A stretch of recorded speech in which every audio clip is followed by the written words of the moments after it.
31-30. Lions. Dan Campbell's first road win. The first time that the Lions have been down 2 touchdowns in 30 years, I think it was 1984 or some stat, and come back and win the game. Why in Chicago could we never have, at least for the Bears right now, why can we never have an equal attack or a balanced team? We always have to have either a good offense with an atrociously bad defense, not even a bad defense, atrociously, historically bad defense. Or we have to flip it around. We have a top-notch, top 5 defense in the league with a bottom 5 offense. Not even middle of the pack, bottom tier, horrible.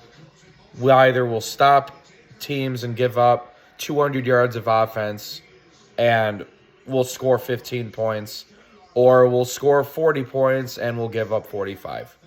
There's just no balance with this organization. I'm so tired of seeing fans be so happy about draft order and cap space and all that. That's wonderful.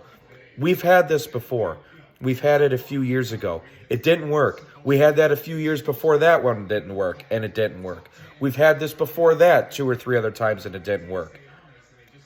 Like I have said for months now, you have to be able to have an organization from top to bottom that comes into a team and wants to win from day one. Not this rebuilding shit or this we're going to play hard and lose.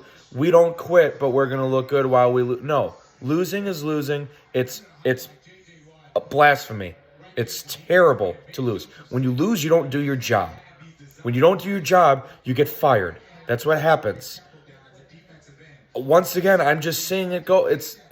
I'm taking this season watching a quarterback with no receivers. Mind you, we're supposed to have one in Claypool. 1 reception today for 8 yards. I blasted this trade a couple weeks ago for giving up a high second-round pick. When all you people continuously keep saying, keep getting the draft picks, keep all the picks, and when we gave up a 4th-round pick for an 18.5 sack edge rusher last year, Robert Quinn. Star player. Roquan Smith, star player in his prime. Going to get better. Instantly he's making the Ravens more of a contender than they were. We don't get any value for those guys, and we overreach for Chase Claypool, and there were better receivers out there that would have made more of an impact in the first 2 weeks. The guy has only had a couple of runs, and he's had maybe 3 targets, and one of them should have been a pass interference. Fine, in the Miami game. But the guy has done nothing in 2 weeks. You can't have that if you're going to give up that high of a draft pick. That guy needs to be coming in and getting 5 targets a game at least and getting yardage and helping. It can't be Mooney. Only Mooney or Kmet. Finally, they're using Kmet, which is great. But you can't only have him, and Mooney is the only 2 receiving hopes on this team. We need more from Claypool. I don't care how early it is. We've seen players come into a team. Look at Christian McCaffrey. He barely knew the playbook with the 49ers. I don't care about the star-level player. Came in and had his best game maybe of his career. Pass touchdown, rush touchdown, and passing. There's another touchdown he had. Solo touchdown, assist touchdown, 3 of them. All on himself.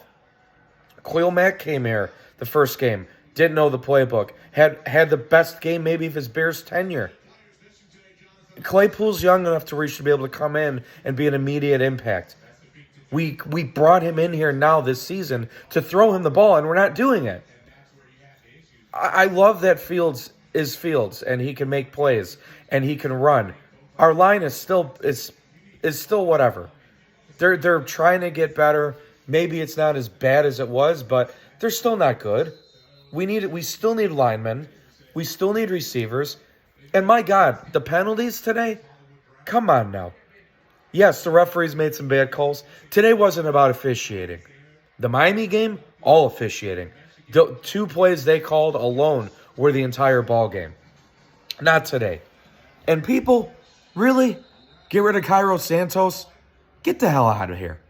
He missed 1 extra point. Dude's been locked down, kicking on the worst frickin' field in the league in Soldier Field, and in nasty weather all the time pretty much. Leave the guy alone. Cairo's fine. He had a bad extra point. The game shouldn't have come down to that anyway. The game should have come down to the defense being able to go out on the damn field with the defensive-minded head coach and defensive-minded defensive coordinator and make plays and stop the Lions. If you can't stop the Lions, who are you going to stop? They don't have DJ Shark today. They didn't have another one of their receivers. Okay, Aqua St. Brown. He's good. He's their number one. They don't even have Hawkinson anymore. We let them go up and down the field easily today. Dallas literally was able to close their eyes and make plays. We've seen Dak Prescott struggle. He's not special. I mean, yeah, it feels nice to have some offense, but it'd be nice to actually have a balanced attack. It's just always up and down and up and down. No in the middle. If it was in the middle, we'd actually be winning games. And I'm not even going to get into it, as I've said in many videos and everything this year. It'd be so nice to have a front office that is sick of losing. And it'd be nice to actually have fans that so-called love their team, that I'm so tired and it's so petty actually seeing all these people happy with another rebuild when we've rebuilt for 50 or 60 years in this city and it doesn't work. People don't learn. And I, as a Chicagoan, I don't know why I'm still confused when I see it, but that's life, and there's things that happen. I could only hope it gets a little bit better, but 3-7, yeah, season's pretty much done already, which I already knew. I picked us to be one of the bad team anyway. I called us right at 6-11, and it very well could be right there, but. Just keep hoping that Fields is able to stay healthy. He made some awesome throws today to what he's had. I could only hope that this offseason, for the first time maybe in our franchise existence, is actually going to be everything. I could only hope that this general manager is going to turn my mind around on him, because it is off to such an awful start that it's just giving me the vibes of this regime will be around for 3 years or 4 years, just like before, and they'll be out again, and we'll be doing this fucking thing all over again like we always do. Chicago, life of a Chicago fan. Boy, do I love him, though, no matter what. And then I see all the other posts, too, just to recap the video. People are going to get mad at the White Sox for losing games when they praise the Bears for losing games. People, losing doesn't go both ways. If you're an actual fan of your team, you should never want your damn team to lose. If you do, you really need to evaluate yourself and let yourself know that you're not a true fan of that team. If you really love a team or you really like a team and support them, you should never want them to fucking lose a game every week. I want my teams to win. I want to be invested in a winning team. I'm already invested when they lose. I definitely am invested when they win. I always want my teams to win. No matter what, Chicago. Win the damn games.